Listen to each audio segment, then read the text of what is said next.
What's going on, everybody? It's Leroy. Welcome back to Pokemon Crystal version.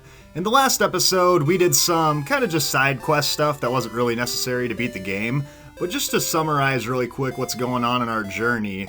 After we got our gym badge here in Olivine City, I opted to go out east towards Mahogany Town, where I did the whole Lake of Rage mission, the Team Rocket headquarters, and I got my 7th gym badge. So now, today, I'm gonna retrack back to the west portion of Olivine City to Route 38. And this is where most people actually go on the main journey, because this leads to Olivine City, which kind of opens up the 5th and 6th gym badge to the game. So I took the weird route, I got the 7th gym badge first, so here we are today, taking on the extremely easy Route 38, one that we could have taken on several videos ago. So let's get started with this trainer right in the middle. So yeah, we're just gonna be dominating everybody in here. This is where they let you do whatever you want after the 4th gym badge. You can go to the west, you can go to the east, so whichever side you end up revisiting later is gonna have really low-leveled Pokemon compared to your guys. So yeah, I'll go with an Ice Punch, which is 4 times effective on Hoppip here. But yeah, I mean, we didn't even have an Elekid on our team when we, were first, when we would have came here initially after the 4th gym badge, so that's how much things can shake up by going one route as opposed to the other. Looks like she's got a Skiploom to finish it off. You guys know how I feel about Skiploom after the last video.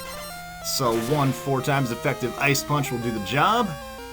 And yeah, that should get Blackout up to level 25, I'm sure. Don't know how he wasn't already up to level 25.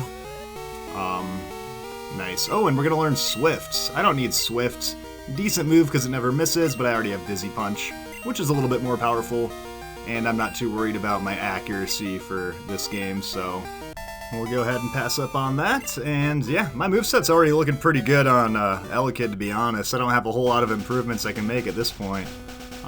So at this point I think we can grab a little berry right here. Now you want to make sure that you have at least 7 just normal berries, because there's this little sick Miltank mission at the Moomoo Farm, and you're gonna need 7 berries. So this berry actually brings me right to 7, so I played that perfectly, it looks like.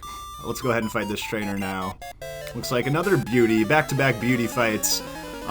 So yeah, I mean, this route's not too bad, even if you come here right away. Heck, you can even skip Morty and make your way down to Olivine right away if you want. So there's plenty of stuff down here that we could have done long ago. This is our first time seeing Corsola, which is pretty cool. Corsola's a water and rock type, so it's 4 times weak to grass if you have it, but electric will get the job done too. And you can catch Corsola pretty soon here, just south of Olivine City, if you are interested. And she says that we drink Moomoo milk every day, so yeah, I did mention there is a sick Miltank on the Moomoo Farm over here. We'll get to that in just a minute. I'm sure the Miltank's gonna make it, he's gonna be alright, but we'll go fly high. We'll go fight this guy who's flying high into the sky. Looks like it's a bird keeper, so perfect matchup for my Elekid here, who's doing a pretty dang good job. I mean, he's already caught up with the rest of the team. That experience share worked wonders for me, getting him caught up all the way from level 5. And yeah, now I have to make the decision if I'm really ready to evolve him at level 30. I mean, I feel like I just got Elekid, so it's crazy that he's already about to evolve into Electabuzz. So I don't know, maybe I'll hold on to Elekid for a little bit longer than I'm supposed to, just to soak it up a little bit. But yeah, he's got another Doduo. Maybe by the time I get to the Elite Four, I'll need one, but who knows? We'll see how long we can ride it out with Elekid before I have to hit the emergency button and evolve him into Electabuzz. But that's almost going to get me up to level 26.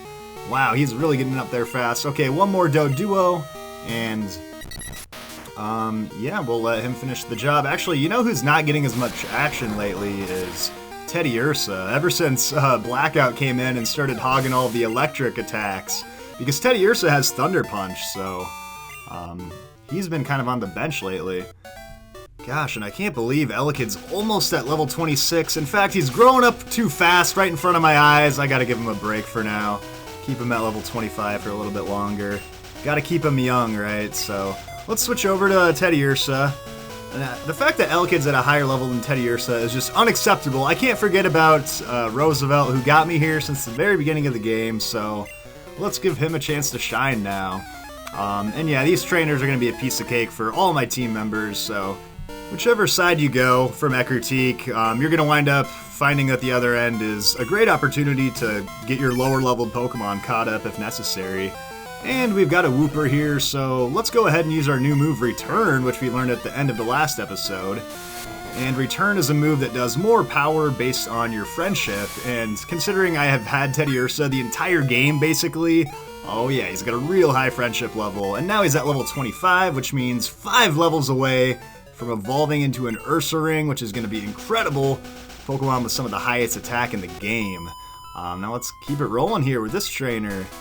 And this trainer is actually if you're going to fight anybody on this route, make sure it's this trainer because you can get a Thunderstone by getting her phone number afterwards. So hopefully I don't forget about that. Last Dana, yeah, she's the one. And she's got a Flaffy on her team, so yeah, here's a Pokemon that probably could have been decently tough to deal with your first time around if you didn't take the Mahogany route, but now I've got a level 25 Teddiursa here, so yeah, Return's going to be cleaning up for me. Next we got a Psyduck. Yeah, I'm overall pretty happy I went in the direction I did. It's a little bit different than what I typically do in this game, but I think it's particularly good for my team because the gym leader Chuck is going to give me a challenge, so it's good that I'm getting as much training as possible before actually having to face him. So that's going to do it for Last Dana. Make sure you get her phone number after the battle because she will eventually find a Thunderstone, and for us that's going to complete the quartet of people giving us the evolutionary stones in this game. So, and I love her story too, that boys give her items after battle, and she's just being showered with gifts by all these boys, so she's like, you know what, I can't handle it anymore. Next time these boys give me a gift, I'm just gonna pass it along to you. So yeah, at some point someone's gonna give her a Thunderstone. Probably think they're gonna get lucky, and then she's like, oh, thanks, but I'm actually just gonna pass this along to Leroy. Does that make me bad?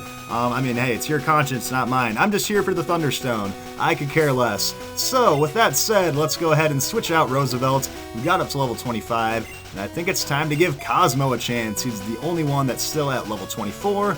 So yeah, Umbreon, who has not had a ton of moments yet, is sort of gonna be the rock of the team, sort of the defensive tank that I need to stabilize everything. So let's fight this dude really quick. Yeah, I think Umbreon's hasn't made a ton of noise yet so far, but I think by the end of the game, I'm thinking post-game in particular, I think Umbreon is really gonna shine.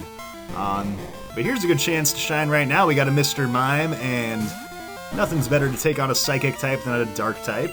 And we don't even need Dark type moves, we've got Shadow Ball. And guys, hear me out on this. Shadow Ball, I know it's a Ghost type move, not a Dark type move, but in my opinion, it's the way to go with Umbreon. Shadow Ball gets that boost of power from the 4th gym badge, making it as powerful as a same type attack bonus Bite or Feint attack, and Ghost is physical in this game, while Dark is a special attack. So think about that when you're taking on some more of these Psychic guys, like we got right here, because the thing is, Umbreon's got slightly better attack than special attack, so you'll take that nice little boost from the Ghost types, but every time you run into Psychic types, in particular the Abras of the world, you want to be targeting their defense stat, not their special defense stat, so Shadow Ball, in my opinion, is just an excellent move, and you're going to get the most bang for your buck, I think, throughout the landscape of the game with Umbreon running Shadow Ball on it. And this guy's going to round out his team with another Slowpoke, so Slowpoke's not the best example. Slowpoke actually has really good defense, but he's kind of a one-of-a-kind as a Psychic type. Most all Psychic types have higher special defense and lower physical defense, and a lot of that had to do with the stupid way they did Special in first generation, where it was one combined stat. Then a lot of those Psychic types kind of got the benefit of the doubt with their special defense tie-off in Gen 2, but anyways, that's a whole nother conversation. A second Shadow Ball is going to finish off the Slowpoke, gets Cosmo up to level 25, and how about that? Look, I mean, 88 hit points. That is incredible for level 25. So there we go, back-to-back Psychics taken down with Umbreon, no problem, and actually this is where Route 38 becomes Route 39, so on these two routes you can find Miltank, Taurus, and Magnemite as wild Pokemon, and it's kind of fitting because the Moomoo Farm is here, which is where you'll find Miltank, so yeah, they're also found in the wild. So really quickly, let me cover this area. Up here, there's a mint berry. I actually visited this earlier because mint berries will wake up your sleeping Pokemon, and I kind of used this when taking on Morty, the 4th gym leader in Ecruteak City. So yeah, I skipped all that other stuff just to grab the berry. Over here, you can grab yourself a nugget. Yeah, I mean, these farmers clearly aren't spending enough time with their cattle if there's just a 5,000 Pokédollar nugget sitting there. But these are the happy, healthy Miltank. And there is one not so happy, not so healthy Miltank who's over here alone in this barn. So we came prepared with 7 berries, and we're gonna have to talk to this Miltank, feed him 7 berries to cure him of his sickness. That's kind of the theme in this portion of the game. We gotta heal the sick Miltank, then we gotta heal the sick Ampharos in Olivine City. So yeah, for this guy, we just need a bunch of berries. I'm trying to remember how we start feeding them. I think we actually have to go to our pack and actually use the berry. Nope, that's how... Okay. How do I eat the stupid berries, Miltank? Do you want to get better or not? Moomoo is sick. She needs lots of berries. I know. I'm the doctor. I'm the one with the berries. God, his cry is weak. Okay, I think you gotta go talk to the guy at the house, the farmer or whatever. He has to tell you that they're sick in the first place, so yeah, Miltank isn't giving him milk anymore, blah blah blah, everyone wants some milk. So yeah, he gives you the advice to feed it berries, so yeah, I guess it's without the words of wisdom, you can't do it. So now that we know that the berries work, we can talk to Miltank, and yep, there we go, now we can just give him a berry. So he's gonna slowly get better and better. You just have to keep feeding him these berries, just keep shoving them down his throat. Eventually he'll get better. So yeah, I made sure to backtrack. There's a lot of berries centralized at the very beginning of the game, so you want to make sure that... Honestly, I probably made the mistake of attaching berries to my Pokemon just for the measly 10 experience or whatever, or 10 hit points that it heals. In reality, you should probably just hold on to them so that you can unlock this portion. Although, I don't know, maybe it's not that useful. All that this unlocks is that you can now buy Moomoo Milk, so if you go back over, the problem is you can only buy one at a time. So they fixed this in Heart Gold and Soul Silver, but it's really stupid. You can only have one Moomoo Milk in your pack at a time, and it's a pretty good deal. It restores 100 hit points for 500 Pokédollars, so it's a fair deal, especially for this portion in the game. For me, 100 hit points is great, would even heal up my Umbreon. However, now that I have one, he is so nice, he wants to share, make sure there's enough Moomoo Milk for everybody in Olivine City and the surrounding areas, so I can't even get another one. So here's the workaround is, you have to, I mean, you can put it in your PC, I suppose, but the easiest way is to just attach the Moomoo Milk to one of your Pokemon. Like, let's put it on Cosmo for the Ice Berry, whatever, don't care about the Ice Berry anyway. And now you can talk to him, and he will sell you another one for 500 Pokédollars. So if you want to take the time, you can sit here and shuffle your items around. It really doesn't take that long, and stocking up on 5 or so isn't a bad idea, so... let me just do one more time while I'm here. I'll probably come back here off screen and finish this up, get 6 or 7 of them or something, as many as I can grab, before I have to go back and switch out all the items and stuff. So yeah, there we go. Not a bad deal. Moomoo Milks. The other thing that might interest you is talking to this lady, because after you heal the Miltanks, she'll give you TM13, which is Ice Beam, in every other generation, basically, except for this one, where it teaches Snore. Yeah, Snore is a move that dishes out a little bit of damage, has a chance of making the Pokemon flinch, but it only works if you're asleep, so you can combo it up with a move like Rest, and realize that you're wasting a bunch of your time. I don't know. It can be decent for competitive play, I suppose. And let's get rid of that bike music because it annoys me sometimes. I want just the normal route music, the adventure music. And let's get back to fighting trainers. Such darling Pokemon. Let's show our Pokemon together at the same time. Wow, does this lady realize that she's about to get completely destroyed? Does she realize that she's signing up for a battle right now? Or does she think that we're just gonna pet each other's Pokemon or something? I mean, I get it, your Pikachu's cute and all, but I mean, come on. If you want to talk to somebody and get a Thunderstone, I can help you out. You gotta realize that anytime someone views you in the eye, you gotta battle. So yeah, Return's gonna take out Pikachu. With or without the critical hit, that thing did not stand a chance. And that's gonna do it for Pokefan Ruth. I don't mind losing. Well, I'm sure your Pikachu minds. Let's go ahead and fight this dude, who I think is the same trainer, just the male version. Yeah, he's just a male Pokefan with the Pikachu.